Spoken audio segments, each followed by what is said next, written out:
अस्सलामुअलैकुम। आज हम बात करेंगे डेंगू फीवर के ऊपर। डेंगू फीवर का कहाँ से शुरू होता है और कहाँ ख़त्म होता है, ये सारे मामलात आज हम अपने दोस्त अहबाब को बताएंगे। डेंगू फीवर बुनियादी तौर पर एक मच्छर से पैदा होने वाली वबाई अमराज है।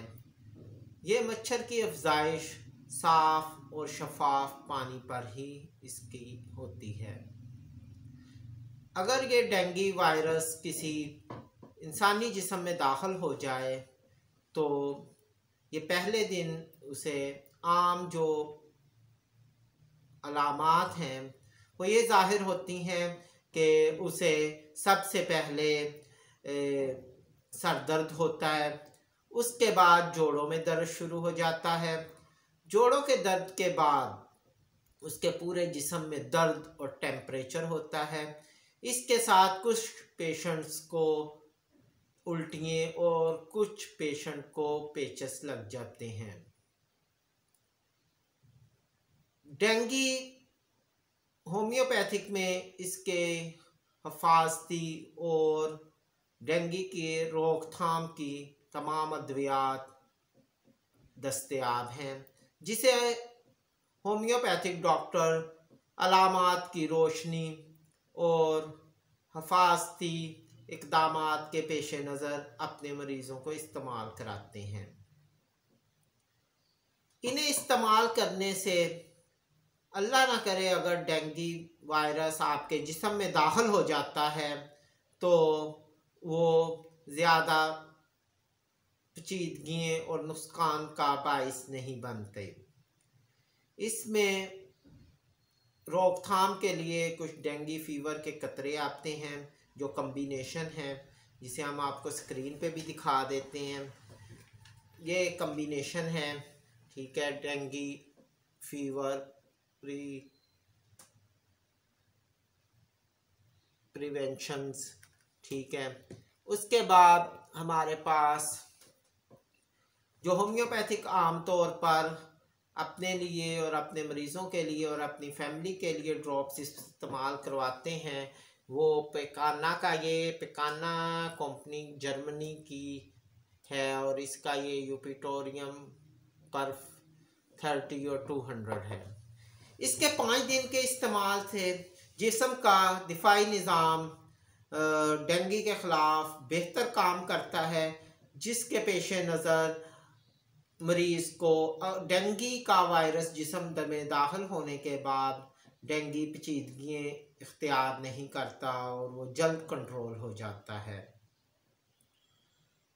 हमारे क्लिनिक में तमाम मरीज़ों को उनकी रज़ामंदी की बुनियाद पर उन्हें मुफ्त ये कतरे दिए जाते हैं, बल्कि अच्छे मौलिज और मैं ख़ुद और अपनी फैमिली के लिए भी यही इस्तेमाल करता हूँ ताकि हम डेंगू जैसे मुहलक अमराज से बच सकें।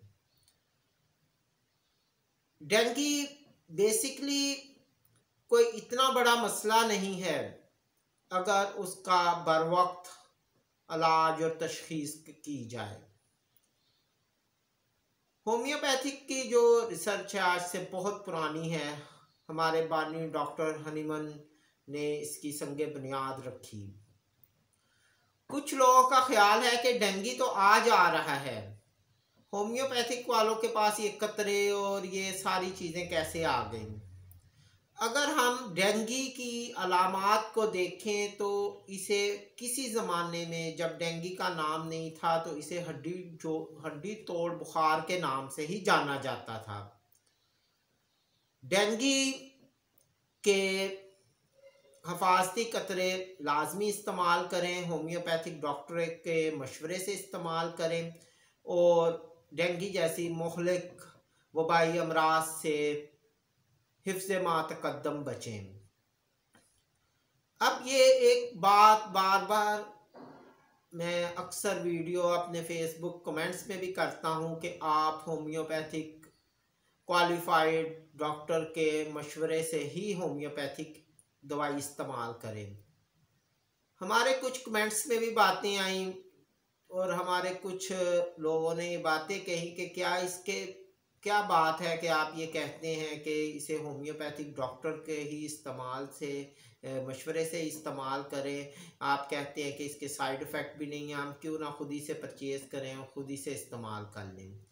इस बात का हवाला मैं इस बात पे दूंगा कि ये दुनिया की एक वाहिद तिब है जो अलामात की रोशनी में चलती है, और अगर आप अपने ही मर्जी से अद्वियात होमियो इस्तेमाल करेंगे तो आपको यकीनन मर्ज का तो पता होगा, मगर मरीज़ की अलामात आपको ख़ुद को पता होगी, मगर ये नहीं पता होगा कि ये होम्योपैथिक की किन किन अद्वियात के साथ मुताबिकत रखती हैं, जिसके पेश नज़र सिर्फ आपके पैसे ज़ाया होंगे, नुकसान नहीं होगा।